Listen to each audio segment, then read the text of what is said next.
ദൈവ തിരുനാമത്തിന് മഹത്വമുണ്ടായിരിക്കട്ടെ. കർത്താവിനാൽ അനുഗ്രഹിക്കപ്പെട്ടവരെ, സ്ലീഹാ നോമ്പിന്റെ കാലഘട്ടങ്ങളിലൂടെ നാം കടന്നു പോവുകയാണല്ലോ. 12 സ്ലീഹന്മാരുടെയും അതോടൊപ്പം തന്നെ പൗലോസ് സ്ലീഹയുടെയും ഓർമ്മകൾ ആഘോഷിക്കപ്പെടുന്ന ഈ സ്ലീഹാ നോമ്പ് കാലഘട്ടം വിശുദ്ധന്മാരോട് ചേർന്നിരുന്ന് നാം അവരുടെ മധ്യസ്ഥയിൽ അഭയപ്പെട്ട് പ്രാർത്ഥിക്കുകയും ധ്യാനിക്കുകയും ചെയ്യുന്നത് നോമ്പ് കാലഘട്ടത്തിൽ ഏറ്റവും അനുഗ്രഹപ്രദമായ ഒരു കാര്യമാണ്. ഈ ദിവസങ്ങളെല്ലാം നമുക്ക് ഓരോ സ്ലീഹന്മാരുടെ ജീവചരിത്രത്തിലൂടെ നമുക്ക് മുന്നോട്ട് പോകാം. സെബേദിയുടെ മകനായിരിക്കുന്ന യാക്കോബ് സ്ലീഹയെ നമുക്കിന്ന് കാണാം.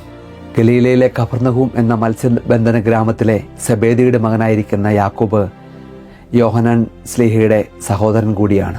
വിശുദ്ധ മർക്കോസിന്റെ സുവിശേഷം 3-ാം അധ്യായം 17-ാമത്തെ വാക്യത്തിൽ കാണുന്നതുപോലെ ഇടിയുടെ പുത്രന്മാർ അല്ലെങ്കിൽ ഇടിമക്കൾ എന്ന് വിശുദ്ധ യാക്കോബ് സ്ലീഹയും യോഹന്നാൻ സ്ലീഹയും വിശേഷിപ്പിക്കപ്പെടുന്നുണ്ട്. തീഷ്ണതയും ആവേശവും നിറഞ്ഞ സ്വഭാവമായിരുന്നു അവരുടേത്. ഒരു ദിവസം ഗലീല തീരത്തുകൂടി നടന്നു പോകുമ്പോൾ യേശു സെബേദിയുടെ പുത്രന്മാരെ യാക്കോബിനെ യോഹന്നാനും വിളിക്കുകയുണ്ടായി. അവർ ഉടനെ തങ്ങളുടെ പിതാവിനെയും വലകളെയും വിട്ട് യേശുവിനെ പിന്തുടരുകയുണ്ടായി. യാക്കോബ് പത്രോസിനും യോഹന്നാനോടൊപ്പം യേശുവിന്റെ ഏറ്റവും അടുത്ത 3 ശിഷ്യന്മാർ ഒരാളായിരുന്നു.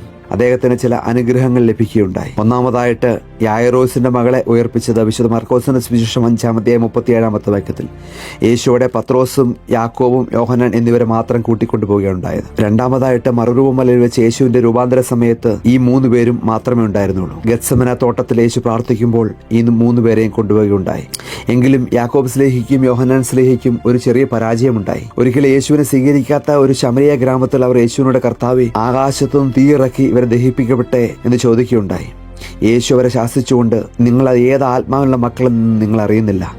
മനുഷ്യപുത്രൻ മനുഷ്യരുടെ ജീവനെ നശിപ്പിക്കാനായിട്ടല്ല, രക്ഷിക്കാനായിട്ടാണ് വന്നിരിക്കുന്നതെന്ന് ലൂക്കോസ്യുടെ സുവിശേഷം 9-ാം അധ്യായത്തിൽ നമുക്ക് കാണുവാൻ സാധിക്കും. മറ്റൊരവസരത്തിൽ സെബേദിയ പുത്രന്മാരുടെ അമ്മ യേശുവിന്റെ അടുക്കൽ ചെന്ന് തന്റെ പുത്രന്മാർ രാജ്യത്തിൽ വലത്തുഭാഗത്തും ഇടതുഭാഗത്തും മറ്റൊരവസരത്തിൽ സെബേദി പുത്രന്മാരുടെ അമ്മ യേശുവിന്റെ അടുക്കൽ ചെന്നിട്ട്, കർത്താവേ, നിന്റെ ഇടത്തും വലത്തും എൻ്റെ മക്കളെ ഇരുത്തണമെന്ന് പറയുകയുണ്ടായി. ഇത് മറ്റ് ശിഷ്യന്മാർക്ക് കോപമുണ്ടായി. വിശുദ്ധ മത്തായിയുടെ സുവിശേഷം 20-ാം അധ്യായത്തിൽ നമുക്കത് കാണുവാൻ സാധിക്കും. യേശു പറയുകയാണ്, നിങ്ങൾ വലിയവനാകാൻ ആഗ്രഹിക്കുന്നവൻ ശുശ്രൂഷകനായിരിക്കണം. ഇത് യാക്കോബിന്റെ മാനസാന്തരത്തിന്റെ ഒരു വലിയ പാഠമായിരുന്നു. യേശുവിന്റെ ഉയർപ്പിന് ശേഷം പരിശുദ്ധാത്മാവിനെ സ്വീകരിച്ച യാക്കോബ് തന്റെ മുൻകാല തീഷ്ണതയെ സ്നേഹത്തിന്റെ അഗ്നിയാക്കി മാറ്റി. യെരുശലേമിൽ അദ്ദേഹം ധീരമായി സുവിശേഷം പ്രസംഗിച്ചു. പരമ്പരാഗത വിശ്വാസമനുസരിച്ച് യാക്കോബ് സ്ലീഹ യൂദയ, ശമരിയ, ഒടുവിൽ സ്പെയിനിലും യാത്ര ചെയ്തെന്ന് കരുതപ്പെടുന്നു. സ്പെയിനിൽ അദ്ദേഹം സുവിശേഷം പ്രസംഗിച്ചതിന് ശേഷം യെരുശലേമിലേക്ക് തിരികെ വരികയുണ്ടായി. AD 44 ഹെരോദോസ് അഗ്രിപ്പ യഹൂദന്മാരെ പ്രീണിപ്പിക്കുന്നതിനായി ക്രിസ്ത്യാനികളെ പീഡിപ്പിക്കുകയുണ്ടായി. അദ്ദേഹം യാക്കോബിനെ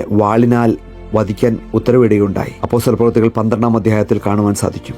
അങ്ങനെ സ്ലീഹന്മാരിൽ ആദ്യത്തെ രക്തസാക്ഷിയായത് സെബേദിയുടെ മകനായിരിക്കുന്ന യാക്കോബ് സ്ലീഹയായിരുന്നു. അദ്ദേഹത്തിന്റെ ഭൗതികാവശിഷ്ടങ്ങൾ സ്പെയിനിലെ കൊമ്പോസ്റ്റല എന്ന സ്ഥലത്തേക്ക് കൊണ്ടുപോയതായി വിശ്വസിക്കപ്പെടുന്നു. അവിടെ അദ്ദേഹത്തിന്റെ നാമത്തിൽ വലിയ തീർത്ഥാടന കേന്ദ്രം നിലവിലുണ്ട്. ഏപ്രിൽ മാസം 30-ാം തീയതിയും ജൂലൈ മാസം 25-ാം തീയതിയും യാക്കോബ് സ്ലീഹയുടെ ഓർമ്മ കൊണ്ടാടപ്പെടുന്നുണ്ട്. സ്പെയിനിന്റെ മധ്യസ്ഥനായി അദ്ദേഹം ആദരിക്കപ്പെടുന്നു. വിശുദ്ധനായ യാക്കോബ് സ്ലീഹയുടെ മഹാമധ്യസ്ഥയിൽ നമുക്ക് അഭയപ്പെടാം.